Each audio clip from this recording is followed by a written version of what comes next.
Sinon, j'ai épousé une statue, une poupée. Mais je n'ai pas épousé une personne. L'autre ne m'appartient pas. Il s'appartient pleinement. Je suis en relation de personne à personne. On essaie de construire des choses ensemble. Pas moi, égoïstement, profitant de la présence de l'autre. Le dernier élément de ce pilier de la bienfaisance, c'est le concept de don, qui vient naturellement à la suite de cela. On croit souvent qu'en se mariant, on va gagner. Surtout les hommes. Ils gagnent, ils ne sont pas toujours doués dans l'organisation de leur appartement, de leur maison, de leur vie quotidienne. Alors ils ont l'impression, ah, je vais gagner quelque chose parce qu'elle va m'aider à mettre de l'ordre dans mes vêtements, dans mes affaires, elle va me faire des bons petits plats que je n'avais pas le temps de me faire. Ok, mais on ne se marie pas pour gagner quoi que ce soit. On se marie pour donner. On se marie parce que c'est dans le don que je reçois l'autre. Si je prends, si je crois que tout ce que j'ai à faire dans la vie, ce n'est que prendre, je vais me lasser. Ça va devenir banal, ça va devenir insignifiant. Parce que le désir, c'est pas l'amour. Parce que le désir s'arrête dès qu'on obtient la chose qu'on désirait. C'est pas ça aimer, c'est désirer. Oui, je peux désirer un gâteau, je peux désirer une boisson, je peux désirer un bon plat, je peux désirer un beau voyage. Mais dès que je l'ai, je suis blasé. Si je ne fais que désirer l'autre, c'est-à-dire désirer le fait d'être avec l'autre, dès qu'il est avec moi, il n'y a plus d'intérêt. Pourquoi? Parce que j'étais là pour prendre. Parce que désirer, c'est attendre de recevoir. Mais on est toujours déçu si on attend de recevoir. Parce qu'en plus, ce serait trop simple. On ne dit jamais ce qu'on veut recevoir. Il faut que l'autre le devine. Mais il ne le devinera pas. Il faut arrêter. Ça ne marche pas. Des générations après des générations, l'autre ne devinera pas les 3/4 du temps ce que j'attends de lui. Il faut le dire. Parce qu'en le disant, je donne. Je donne l'occasion aussi à l'autre d'échanger avec lui. Je donne une expression sur mes goûts. Je donne des expressions sur mes valeurs. Je donne de l'affection, du sentiment, de la relation. Je donne pas d'argent, pas de cadeaux forcément. Bien sûr, ça ne fait pas de mal. Mais ce n'est pas l'essentiel. Si je donne des cadeaux sans aucune affection, j'ai rien donné. Parce que les cadeaux, elle va se lasser aussi. Et vice-versa. Je donne du sentiment d'existence à l'autre. Je lui donne le sentiment de compter pour quelqu'un en permanence, qu'on soit ensemble ou pas. L'autre, si je l'aime, existe en permanence pour moi et il doit le savoir.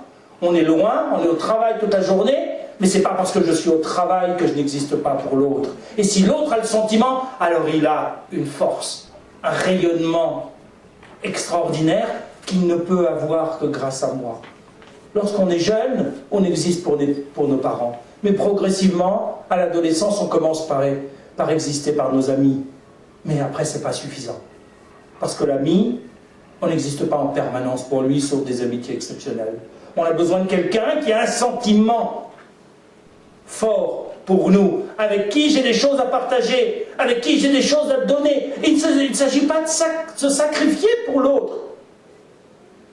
Il s'agit de donner ce que l'on a et d'avoir conscience que je dois en permanence donner des choses nouvelles.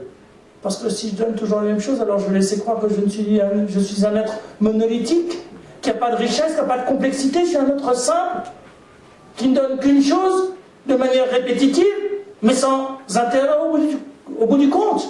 Or, ce qu'on se donne, c'est soi. Mais ce soi, il est en permanence en modification. Parce que, on a vu là, 9 principes. Il y avait 3 piliers, celui de la Torah, celui de la Avoda, celui de la Gmilut Chassadim. À l'intérieur, il y avait chaque fois 3 principes. Mais il y a un 10e principe qui vient couronner le tout. Ce 10e principe, c'est notre faculté d'émerveillement devant l'autre. Si je ne crois connaître l'autre, c'est que je me suis trompé. On ne connaît jamais complètement l'autre. Il est beaucoup plus complexe que je le crois, de la même façon que l'autre ne me connaît jamais parfaitement. Si je maintiens cette capacité de regarder l'autre comme si c'était le premier jour, en permanence, alors je serai totalement et de manière permanente étonné, émerveillé par l'autre. Parce que si je l'ai choisi, c'est que déjà, il y avait une proximité qui m'intéressait. Si j'ai choisi de faire un bout de chemin avec l'autre, c'est que l'autre me semblait d'une richesse qui me donne envie d'en savoir un petit peu plus. Je ne me marie pas parce que j'ai un jour pris un coup de soleil qui m'a donné un coup de foudre. Parce que cette impression-là, elle va passer. Parce que ça peut être de la passion, mais on construit une relation sur de l'affection, sur de l'amour. Et l'amour, c'est pas de la passion. Parce que la passion, c'est trop proche du désir. On construit parce qu'on s'intéresse à l'autre, parce qu'on pense que l'autre a une richesse incommensurable. Mais si je commence à l'enfermer, je suis en train de conclure, si je commence à l'enfermer dans un cliché, dans une image, alors l'autre n'aura plus d'intérêt pour moi. La relation va s'arrêter parce que l'autre m'a lassé. Mais parce que c'est moi qui ai oublié de m'émerveiller. Or, c'est justement ça. Quand on voit, et ce sera mon dernier exemple, quand on voit Abraham qui arrive en Égypte avec Sarah, et qui la regarde et qui lui dit « Maintenant, je sais que tu es belle. » Lui, il a plus de 75 ans, elle 10 ans de moins, ils se sont déjà un petit peu vus. Qu'est-ce que ça veut dire? Quand je te regarde à nouveau avec les yeux de quelqu'un d'autre, je vois encore quelque chose que je n'avais pas vu en toi. Parce que c'est ça que les autres vont regarder. Moi, j'avais vu la beauté de ton âme, mais il faut que je fasse attention, parce que eux vont aussi voir la beauté de ton visage. Et je dois moi aussi m'émerveiller, même si ça fait 50 ans qu'on est ensemble. Je dois encore me rendre compte que tu es belle. Non pas parce que tu es une star, pas parce que tu es un mannequin, mais parce que tu es une personne qui a de la beauté. Lorsque la Gemara pose la question, faut-il danser devant la mariée, et que la discussion entre Beth Shammai et Beth Hillel, c'est de dire, Beth Shammai, il faut dire la vérité, si elle est boiteuse, elle est boiteuse. On ne va pas dire qu'elle est belle, puisqu'elle est boiteuse. Beth Hillel nous dit non, tu ne dois pas donner ton avis sur la mariée. Mais pour le mari, elle est belle, alors la mariée est toujours belle.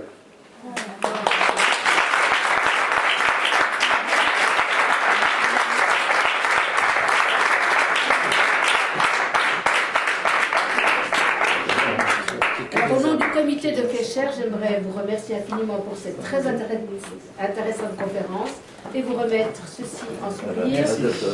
Merci. Pour vous tous, s'il vous plaît, vous seriez gentil de remplir le questionnaire que vous avez reçu dans vos sacs, de façon à ce qu'on puisse recommencer peut-être l'année prochaine une nouvelle journée Kesher, l'améliorer aussi en fonction de vos avis. Je vous remercie. Martine Branche-Figra parle dans 10 minutes ici dans cette salle.